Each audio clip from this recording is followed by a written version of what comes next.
Hey, how's everybody doing? Welcome back to That's That Podcast on YouTube. Got something here, it's a little different. I do comics, I do movies, I do like genre magazines, Wizard and Heroes Illustrated and Video Watchdog and all those. But this is something a little different. This is going to be the program guide to San Diego Comic Fest 2012. There's the cover, and we got all kinds of characters on. We got a little Quick Draw McGraw. Oh, come on. Hey, wait a minute. This isn't the El Cortez Hotel. Nope, I'm El Cabong, you San Diego 5-string mobsters. And he's got a 6-string guitar. And here's the full cover. I'll explain how I got this in a minute. I've never been to San Diego Comic Fest. What San Diego Comic Fest is that, and that was drawn by Scott Shaw. An old school Comic Con brought to you by some of the same folks who produced Comic Con in the 70s. This is October 19th through the 21st, 2012. Featuring the exclusive recreation of Cafe Frankenstein European Coffee House.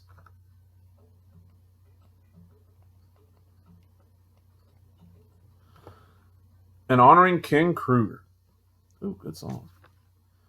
And what this was they were trying to, because by 2012, San Diego Comic Con was not just comics, it was a little bit of everything. And they wanted something that was a little more comic focused. So some of their people, this is the 40th anniversary, and this is the 40th anniversary of Comic-Con, which blows my mind. I can't believe Comic-Con's older than me by just a few years. It's about, this year saw the 40th anniversary of the first Comic-Con to be held at the El Cortez Hotel way back in 1972. I was chairman that year, and Richard Alf was co-chairman. With the exception of 1973, Comic-Con stayed at the El Cortez for the rest of the 70s, and those cons are viewed by many, if not most, longtime con attendees as the golden age of Comic-Cons. What made those early Comic-Cons special? It wasn't that they were just about comics. Let's dispel that myth right here.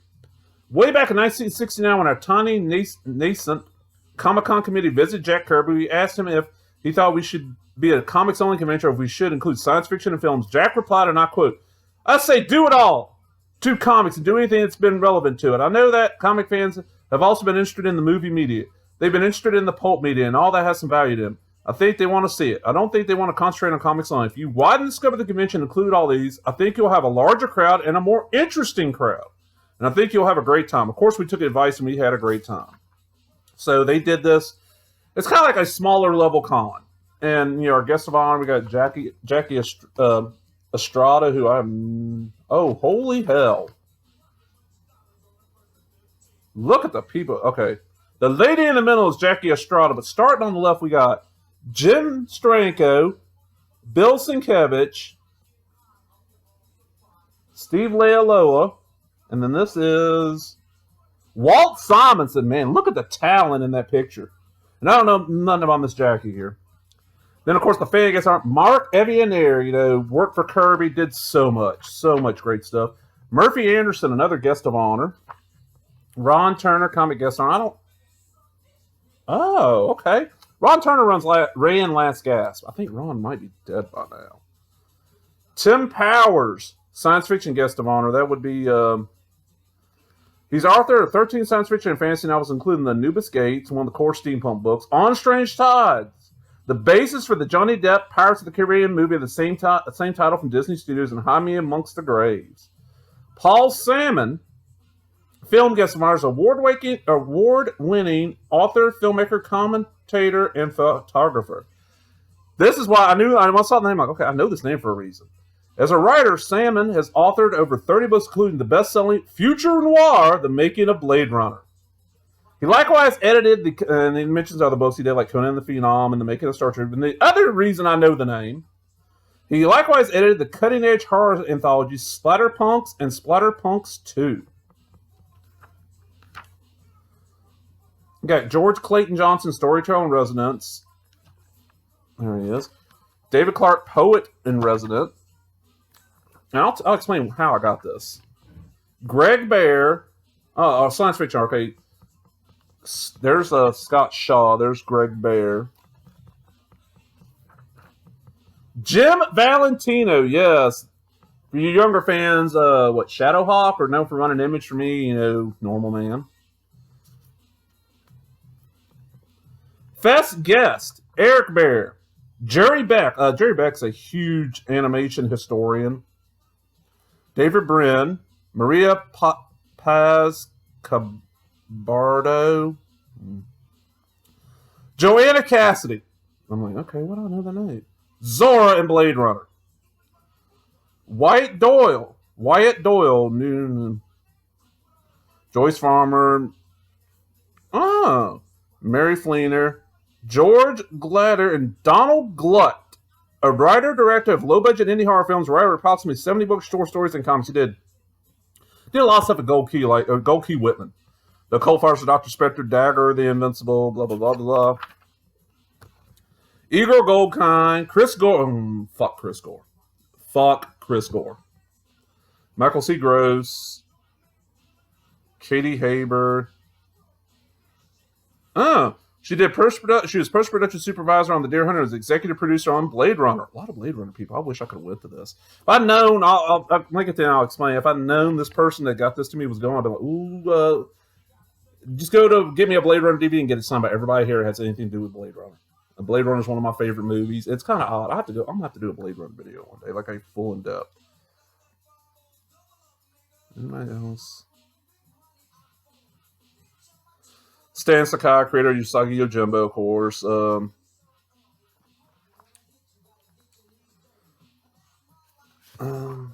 There's some art in here. There's a King Kruger. He's a fan.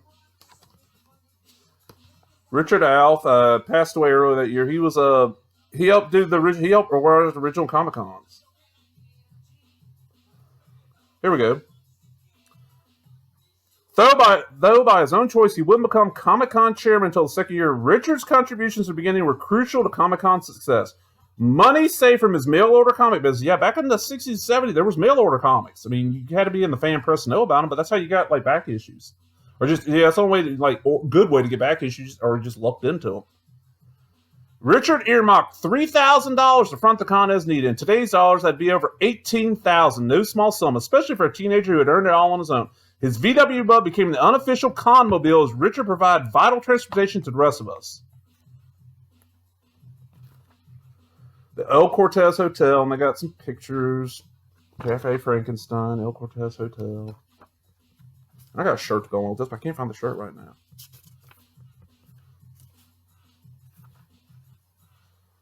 Oh, man, look at this. That's by John Pound.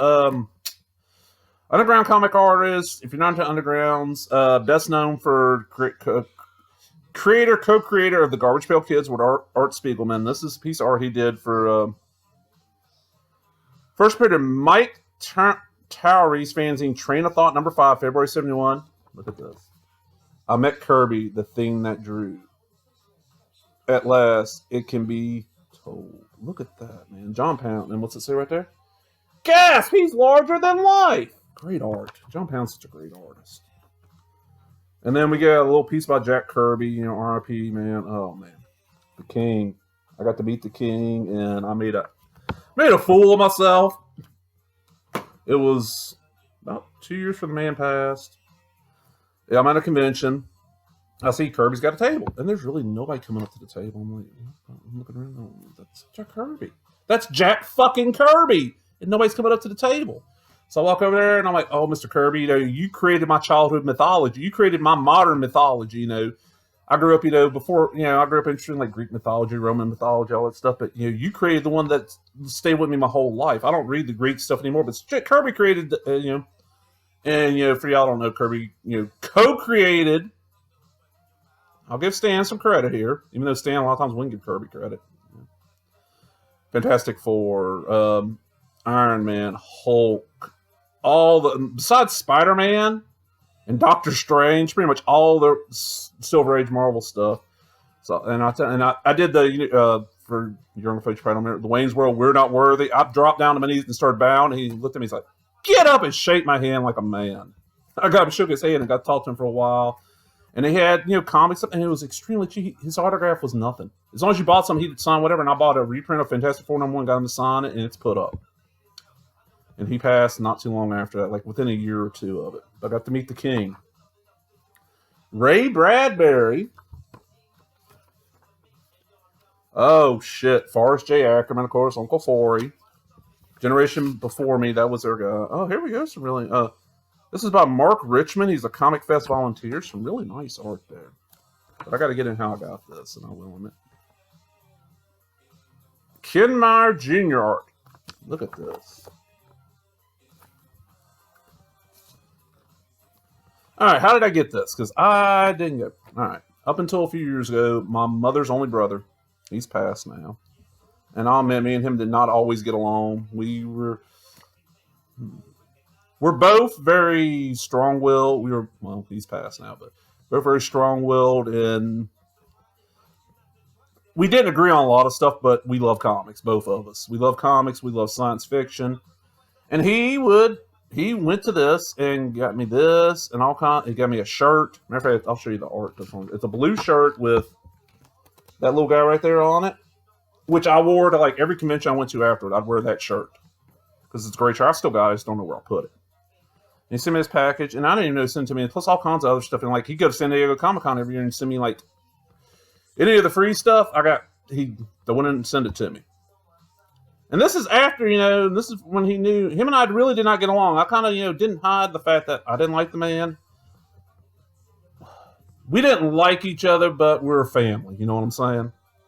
So, Uncle Lewis, that's the first time I called you Uncle in quite a long time, because to me, Uncle's a term of respect, sir, and you lost my respect quite a few times, but I respect the dead a little bit, Uncle Lewis. I appreciate it. I appreciate this. It's a great little piece of, just a nice little, I figured it's been a neat little video. I know this channel has been comic heavy a lot. I tried not to be comic heavy, but there's so much comic stuff I want to talk about. And straight up, Cody Ella, I'm sorry, dude. I know it's been comic heavy. You're not a comic guy, but it happens. So I'm going to go ahead and end this now. But hope y'all enjoyed it. Man, if you did, give me that thumbs up. Leave a comment, subscribe, all that bullshit. Thank you, everybody who watches videos, leaves comments. All that, Captain Brandon, horror fan. I think it's Captain Brandon, horror fan. Tom Smith, Donnie Aldridge. I haven't seen Torture Vision comment in quite a while, but I enjoy your stuff. Cody LL, of course. Lane618, I think is your YouTube name. Dirty Dale Roy. Thank you, Dirty Dale Roy. Probably one of my biggest fans and one of my best friends. And everybody else, Thank y'all, and I'm out. Latest.